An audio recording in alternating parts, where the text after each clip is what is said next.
Começa agora o Folha no Ar, primeira edição.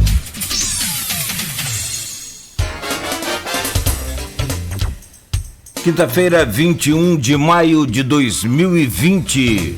Está começando pela Folha FM 98,3, uma emissora do grupo Folha da Manhã.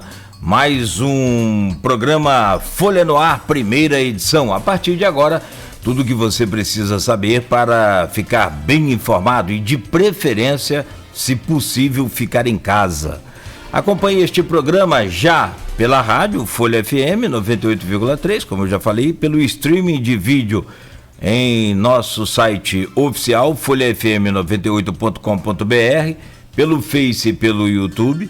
Daqui a pouco também esse programa estará editado em podcast. Tem reprise logo mais às 17 horas na Plena TV e tem cobertura completa com matéria no jornal Folha da Manhã, no portal folha1.com.br. O Instituto Nacional de Meteorologia prevê para hoje em Campos tempo bom, poucas nuvens com céu claro e sol, né, não brilhando tão forte. Estamos no outono, não há previsão de chuva para Campos. A temperatura máxima não deve passar de 27 graus e a mínima é em torno de 17 graus. Agora, aqui no centro faz 19 graus. Hoje no programa, nós contamos com a presença titular do Arnaldo Neto, jornalista hoje conosco, que traz como convidado o advogado Robson Maciel Júnior. Robson Maciel Júnior teve um destaque muito importante aí na luta para a manutenção daquele pagamento de 10% apenas daquela dívida com relação à venda do futuro, aquelas parcelas, que na verdade era muito mais do que 10% e não havia sido divulgado. Ele vem para falar sobre os impactos da pandemia do novo coronavírus nos prazos judiciais. Vem também para falar sobre a partilha dos royalties e ainda o calendário eleitoral, como é que fica 2020, um ano importante com as eleições municipais. O Folha no Ar, primeira edição, está começando, tem o oferecimento dos laboratórios Plínio Bacelar e Clínica Proteus, e nós vamos direto aos destaques do folha1.com.br. Abrindo aqui o Folha 1, para a gente atualizar também as informações e trazer para você a principal notícia aqui na chamada do jornal e da página da Folha da Manhã. Campos confirma mais 2 óbitos e soma 22 mortes por Covid. De acordo com a Vigilância em Saúde, outras 10 mortes são investigadas no município, que contabiliza 399 casos confirmados de coronavírus. Ainda vou voltar aqui aos números do coronavírus pelo Brasil e pelo mundo, mas a gente já volta a esse assunto. Políticos da região do Rio de Janeiro e Brasília repercutem aí a morte do deputado estadual Gil Viana, que teve muita emoção, né, durante aí o seu sepultamento ontem. Irmã Soraya Chalub teve um AVE hemorrágico e passou por cirurgia. A cobertura desse acontecimento está aqui no blog Ponto de Vista, do Cristiano Abreu Barbosa. E AVE, só para a gente deixar claro assim, e até para que a gente não cause dúvida, como eu fiquei na dúvida também, né, porque a gente conhece popularmente, ou até antigamente, até antes, era utilizado o termo AVC, acidente vascular cerebral, né? Porém, cerebral. Porém, agora a ciência mudou para AVE, acidente vascular encefálico. Todos os detalhes estão aqui na nota do blog Ponto de Vista, com Cristiano Abreu, que está fazendo a cobertura e informou em primeira mão ontem no folha1.com.br. Seguindo com os números então, meu caro Arnaldo Neto, só para a gente repercutir aqui agora, olha como que está a última atualização aí pela Covid-19 no Brasil, com mais de 9 casos de coronavírus em São Fidélis, já tem 147. 7 pacientes morreram, 47 ainda estão infectados e 93 já foram recuperados. São Francisco tem 38 casos confirmados da Covid e 26 descartados, com 2 mortes também confirmadas. No norte e noroeste, somando 69 mortes, 1.593 casos. No estado do Rio de Janeiro, 3.237 óbitos e 30.372 casos confirmados da Covid. E são 25.397 pacientes que se recuperaram da doença. E o novo secretário de Saúde do Estado, o Ferri, já autorizou ontem um novo protocolo. Qualquer sintoma, procurar imediatamente o hospital. Antes havia a prevenção de não procurar o hospital nos primeiros sintomas, em função de não ser a Covid-19, e sim, quando procurar o hospital, acabar se contaminando. Polêmica essa decisão, daqui a pouco a gente repercute aí com o Arnaldo Neto. Brasil tem 888 mortes por Covid-19 em 24 horas. Ontem, né, na terça-feira e na quarta, é aquilo que o Arnaldo e que a gente falou aqui. São números que são compilados durante a segunda-feira do fim de semana, então sempre tem um aumento, mas você percebe que foi também o que a gente falou. Não há uma diminuição de 1.000 e tantos casos que nós tivemos na terça, caiu para 100 hoje. Não, infelizmente, não. A gente gostaria que fosse, mas são 888 casos de morte, são mortes, pessoas que perderam a vida por conta da Covid-19. O país já registrou 18.859 óbitos e são 291.628 infectados. Tem muitas manchetes, tem muitas notícias aqui. Eu falo ainda, tem a BR-101, um fato interessantíssimo que aconteceu, para não dizer, né, outra coisa pior, assim, no sentido de... Aliás, quem definiu muito bem foi o deputado Vladimir Garotin, entre aspas, isso é uma sacanagem. A Via Artéries anuncia a devolução da concessão da BR-101. Não houve tempo de eu pesquisar, Arnaldo talvez tenha tido tempo, que também acho difícil, mas se já aconteceu isso em outros casos, provavelmente sim. Vamos trazer o bom dia do Arnaldo, repercutindo essas manchetes todas, e daqui a pouco a gente já conta com a presença do nosso convidado, hoje do programa, o doutor Robson Maciel Júnior. Bom dia, doutor, seja bem-vindo, muito obrigado desde já pela presença, daqui a pouco a gente já traz aí a participação do senhor. Arnaldo, bom dia. Bom dia, Nogueira, bom dia, Beto aí no estúdio, Robson, bom dia sobretudo a você ouvinte que nos acompanha também pelas redes sociais.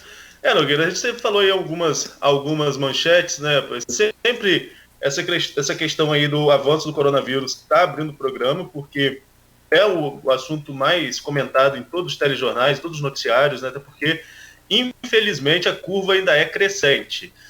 Eu até tenho acompanhado São João da Barra, que é a cidade, né, onde eu sempre vivi e ainda vivo, embora esteja aqui recolhido em Campos nesse período de lockdown, né, tanto aqui quanto lá está em lockdown. Mas São João da Barra, por exemplo, nessa semana, tem registrado números de pacientes recuperados mais altos ou equivalentes ao número de novos casos. É claro que ainda não é um reflexo desse lockdown, isso é óbvio, o lockdown começou no domingo, mas você vê ali que uma cidade que é fim de linha, uma cidade que não tem passagem, nenhuma BR corta a cidade com passagem, que é diferente de Campos, né, que é BR-101, ela é uma questão de tráfego. Se você conseguir isolar por um momento, provavelmente a tendência é que a curva comece a achatar. né? Aí que tem que tomar cuidado de quem sai da cidade, que tem contato com outras pessoas, que é mais fácil, né? É totalmente diferente, por exemplo, Fernando de Noronha conseguiu zerar os casos, porque é uma ilha, afastada, fizeram o cerco, isolou todo mundo, tratou quem estava doente e eliminou, zerou. Começaram a entrar turistas de novo, voltou a circular o coronavírus.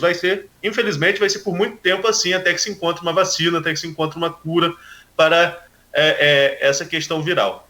Mas aqui em Campos, a curva continua crescente. Ontem à noite começou a circular, depois da divulgação do boletim oficial, mais óbitos. E no país também é uma situação muito, muito delicada, ainda de curva crescente. Tomara que a gente comece aí a ter essa consciência de alguns dias de isolamento, embora volto a falar, como sempre falo isso de uma posição economicamente confortável. Meu serviço é essencial, o serviço da imprensa, estou trabalhando em home office e com meu salário em dia, então é mais fácil para eu falar isso.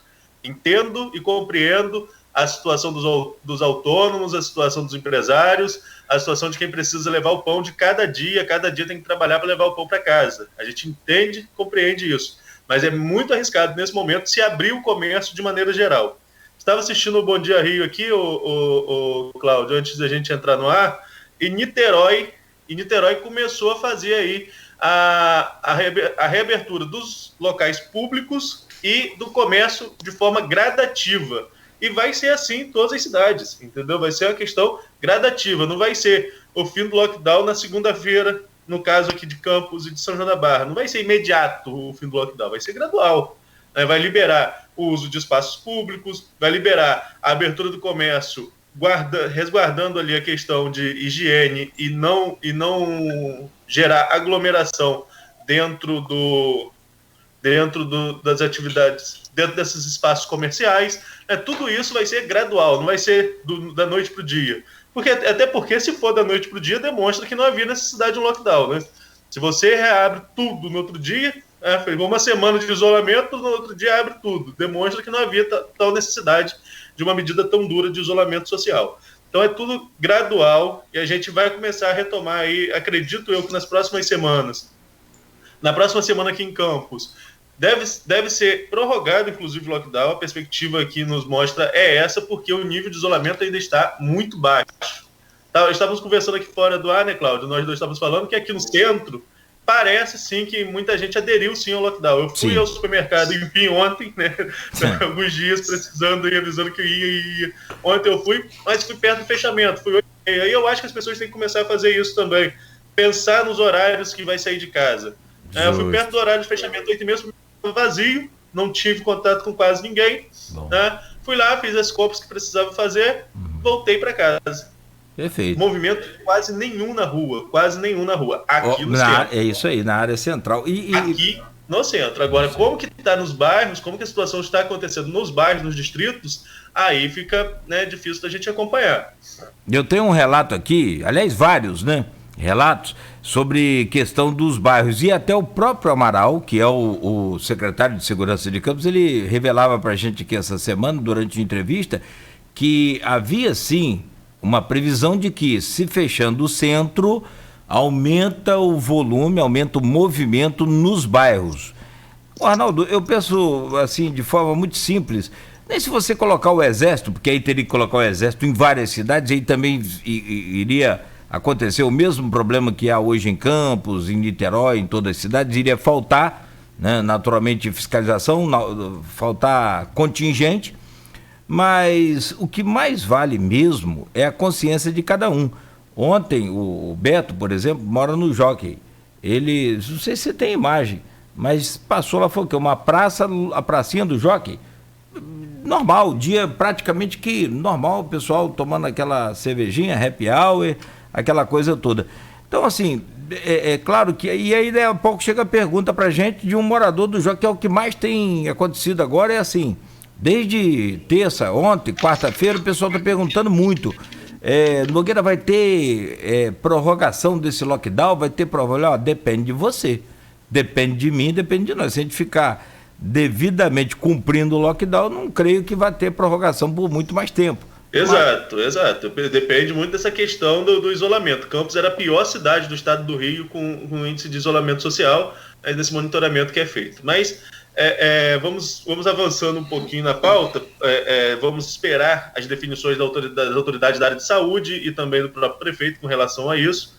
Ontem comentávamos aqui de forma a lamentar a morte do deputado estadual Gil Viana, né, e a repercussão disso política. Eu entrei na matéria agora, acordei um pouco mais cedo, estava vendo as matérias no Folha 1, a repercussão extensa, né, todos os deputados da Alerj, deputados federais, senadores, todos manifestando aí pesar pela morte do deputado Gil Viana, vítima da Covid-19, foi sepultado ontem, como a gente já havia noticiado, né, é de se lamentar. E como a gente sempre fala, é uma morte que ganha nome, né? Não é mais um número, o número é muito frio, e aí ganha nome de uma figura conhecida, que já foi vereador da cidade, que era deputado estadual, estava no seu segundo mandato, assumiu o primeiro como suplente e esse agora como titular, né? Eleito em 2018, e teve a vida ceifada aí nessa pandemia. Até recebi uma mensagem aqui agora do Marcelo Almeida, né?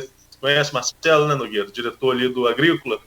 Marcelo falando a notícia lá do coronavírus sofrendo mutação na China. Tem isso também, né? É um vírus que pode sofrer mutação, mas os primeiros testes de vacina para o coronavírus mostram que são eficientes, inclusive nas mutações, porque é a mesma família genética, então anularia. Então, tem algo que pode avançar. Vamos aguardar o desenvolvimento da ciência. Ontem, aí eu vendo a mensagem do Marcelo, lembrei do Enem. O Enem, enfim, foi prorrogado, né? Saiu aí a informação de que o governo federal, enfim, prorrogou o Enem. Não há condições de você colocar alunos da rede pública e da rede privada, alunos que têm acesso à internet e alunos que não têm com a mesma facilidade. Hoje em dia, quase todo mundo tem um celular com acesso à internet. Perfeito. Mas nem todo mundo tem condições de pagar um plano que te dê acesso à internet. Nem todo mundo tem condições de comprar pacotes de internet todo o tempo para acompanhar as aulas. Então, seria desigual. Já é desigual pela qualidade do ensino superior, do ensino médio na rede pública e na rede privada. Já é desigual pela qualidade. Agora, você colocar pessoas que têm acesso à informação e pessoas que não têm para disputar a mesma vaga é ainda mais desigual, né? Então, é uma medida que vejo como acertada do Ministério da Educação, apesar de muita pressão, né? Não foi uma medida que foi anunciada da noite para o dia. Vejo como acertada, mas, enfim, está adiado o Enem. Vamos ver quais vão ser os próximos passos com relação ao Exame Nacional do Ensino Médio, que é a porta de entrada nas universidades. Como acredito também, Nogueira, que o ano letivo deve ser cancelado na maioria dos municípios. Não tem condições de você manter o calendário letivo junto, né? Tem uma expressão... Tem uma expressão que se usa, a Odisseia usou, que não é o ano letivo com o ano civil. Uhum. Né? Eu acho muito difícil que se mantenha isso. Pode ser que você tenha um calendário semestral, enfim, mas alguma mudança vai ter que ser feita. A minha esperança era te perguntar isso. Pelo menos um semestre, será que não salve esse ano ainda, né? Porque a gente também... Aquela história... Arnaldo, eu estava analisando também essas questões todas e vendo daquela coisa de ponto de vista de cidadão. Mesmo que a gente não saiba quando ainda vai voltar, se é final de maio, quer dizer, final de maio não é, porque a gente já está hoje no dia 21, se é no meado de junho, se é no final de junho, início de julho, mas tem que ter um plano para retorno já pronto. Você não concorda? Tem que ter um plano hoje. Né? Tem que ter um plano para quando começar a não sair do zero, né? Como eu falei, reabrindo tudo de uma vez e não é assim, já deve existir esse plano. Acredito que já existe esse plano também aí. O que acontece é que você vem acompanhando exemplos pelo mundo. Eu não sei se ontem eu pude assistir o Jornal Nacional, a matéria sobre Portugal, por exemplo, que é um exemplo nesse combate aí ao coronavírus. A propagação mais baixa, um dos países com propagação mais baixa, com taxa de morte mais baixa, foi em Portugal. E está voltando a ter aula, né, com todas as medidas, reabrindo o comércio. O repórter até fez uma passagem, não conheço Portugal ainda, mas tenho muita vontade de ir a Portugal.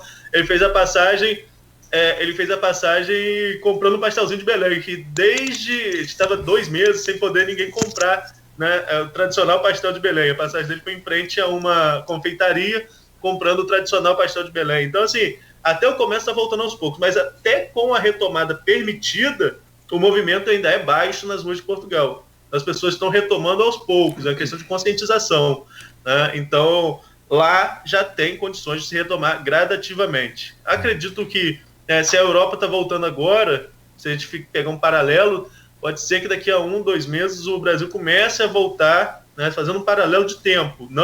Isso não é científico, deixando bem claro.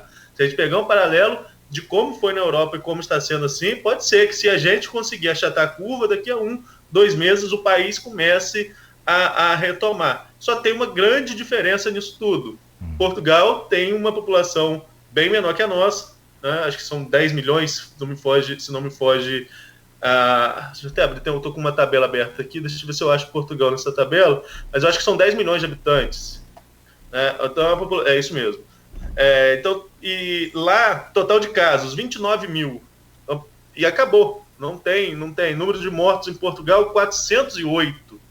Né? É bem menor do que o número de mortos, bem menor do que estados aqui do nosso país. Então, mas lá é um país pequeno que você consegue voltar aos poucos, que você consegue voltar mais rápido a uma dinâmica normal. Porque controlou-se por um período e agora pode voltar ao normal. No Brasil, a dimensão continental pode ser que o Sul volte primeiro e o Nordeste sabe-se lá quando vai voltar, uma vida normal. Você pegar o estado do Amazonas, por exemplo, teve mais mortes, o número de mortes 10 vezes maior do que outros estados, como Minas Gerais, por exemplo, que está também com um protocolo bom. Agora tem uma coisa, Nogueira, que ontem eu vi um amigo compartilhando na rede social, que o Brasil tem um número de casos menor do que a Rússia, por exemplo, e que por milhão de habitantes, o que não é mentira. O Jornal da Record está usando o número de casos dividido por milhão de habitantes. Mas aí, vamos só fazer um comparativo aqui, Brasil e Rússia, por exemplo. Realmente, o número de casos por milhão de habitantes na Rússia é maior por milhão de habitantes, número de casos. Beleza. Só que a diferença é que a Rússia fez 7 milhões de testes, 7,8 milhões de testes, e o Brasil, 700 mil testes. Já é um bom ponto de diferença para que lá tenha mais casos por milhão. Que é uma outra diferença que pode ser levada em consideração, casos realmente a Rússia tem mais que o Brasil. Mortes, o Brasil tem 89 por milhão, enquanto a Rússia tem 21 por milhão. Então, assim, antes de defender a leitura que um determinado veículo de comunicação faz, o que não deixa de ser verdade, é bom você entrar no gráfico para fazer essas análises e entender realmente como que é a situação. É o tal do número absoluto, que não é o caso, não vem ao caso você fazer esse tipo de comparação, nem com mais nem com menos, porque os números absolutos são completamente diferentes. Né? Então você vai trazer ali, número absoluto é o que está lá, o total que deu lá contra o total que deu cá, mas o que está por trás desses números, né? Portugal foram 1.263 mortes, com 21 mil contaminados, segundo aqui o Instituto Hopkins, né?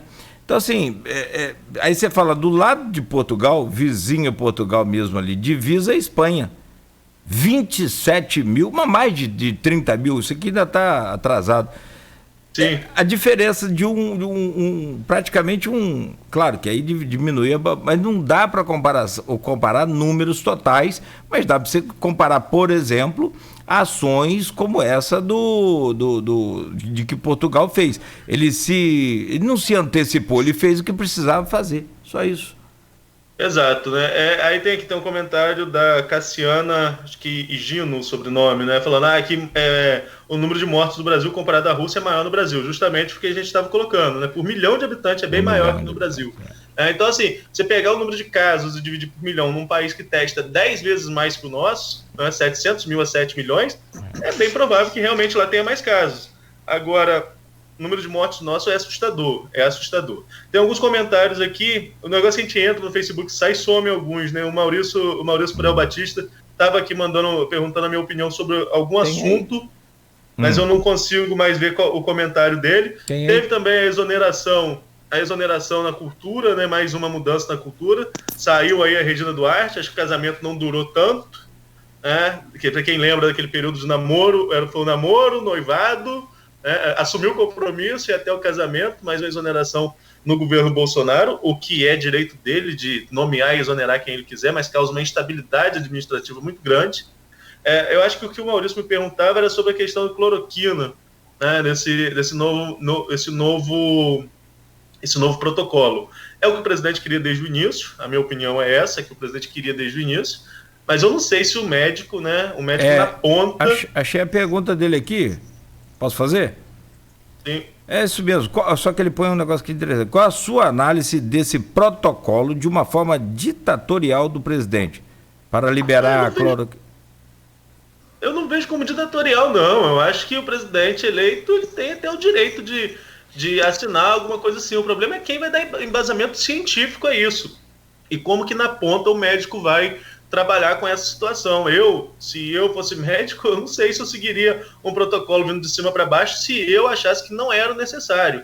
Acho que todos os médicos, até falando sobre essa questão da cloroquina, a gente falou sobre a morte do Gil, entrou-se em um debate tão raso, tão incipiente, melhor dizendo, sem necessidade nenhuma, né? Se usou cloroquina ou não, o blog do Lauro Jardim deu que sim, tomando como base o protocolo da Unimed Nacional. Eu não vi que a Unimed Campos soltou uma nota em que não confirmava. E você tem também a assessoria do deputado que não confirma nada, não dá informação sobre nada, sobre essa questão, o que é direito tanto do hospital quanto da assessoria do parlamentar. E de uma inutilidade. O que iria mudar hoje essa questão? Mas, enfim, se a gente for entrar em todos os assuntos agora, a gente vai até 9 horas e o Robson fica ali esperando e não fala com a gente, né? Vamos aproveitar nosso tempo aí para a gente conversar com o Dr. Robson. Tinha mais uma questão que eu precisava levantar nesse primeiro bloco, que eu não estou me recordando, mas no bate-papo a gente fala. Enquanto você se recorda aí, eu queria levantar aqui, aí depois a gente faz também um debate sobre isso, discorre sobre o assunto, é que a Defensoria Pública, que vinha ganhando ações na Justiça para que as cidades que mantinham ainda o seu comércio aberto fechassem, parece que perdeu Itaperuna. Perdeu Itaperuna, eu vi aqui no Nino agora, você falou comigo, eu abri aqui. Nota do Nino. Perdeu a antecipação de tutela. Robson depois pode falar melhor disso aí do que a gente, né? Porque pelo que eu acompanho, o processo continua, não é isso, Dr. Robson? Bom dia. Bom dia, Cláudio, bom dia, Arnaldo. Bom dia a todos os ouvintes da Folha, prazer imenso estar de volta aqui com vocês. Não conheço ainda especificamente o caso de Itaperuna, mas se foi negado a tutela de urgência, o processo segue e o juiz vai analisar o mérito dele no momento adequado. Exatamente. Então, vamos aguardar o desenrolar aí. Tem algumas medidas que foram colocadas também, algumas coisas que o juiz definiu que a prefeitura, alguns protocolos que a prefeitura deve seguir, como informações diárias dos números de casos, a evolução dos casos no município, os protocolos que são adotados, como qualquer alteração de decreto, por exemplo. Então tem isso. Agora, o outro ponto que eu queria levantar que você puxou na escalada e que é importante, é a questão da concessão da rodovia, da BR-101. Mas vamos deixar isso até para a gente ouvir a opinião do Robson no próximo bloco, já são 7h31, eu falo um pouco, a gente troca uma ideia com relação a isso. Perfeito. 7h31 em Campos, você está ouvindo o Folha no Ar, primeira edição, ouvindo e participando, é só você entrar aí pelo nosso streaming de vídeo, nossa live aí pelo Face e YouTube também, na nossa página folhafm98.com.br. Com a sua interação, lá no Face fica mais fácil para que a gente transmita aqui a sua pergunta, tente esclarecer a sua dúvida e também ler a sua opinião. Esse Folha no Ar, primeira edição de hoje, recebe Dr. Robson Maciel Júnior no próximo bloco e a gente vai falar sobre os impactos da pandemia do novo coronavírus nos prazos judiciais, a partilha dos royalties, o calendário eleitoral 2020, como que fica. Não é a mesma coisa que cancelar o Enem. Cancelar uma eleição é muito complicado e o doutor comenta isso pra gente. Juridicamente, vamos tentar entender um pouco mais. 7h32 em Campos, no oferecimento dos laboratórios Plínio Bacelar, funcionando com o telefone central 27266000, né? Você pode ligar e acionar aí os laboratórios Plínio Bacelar e também de Clínica Proteus. Voltamos em 2 minutos. A Ascan traz para Campos e região Localize Sat.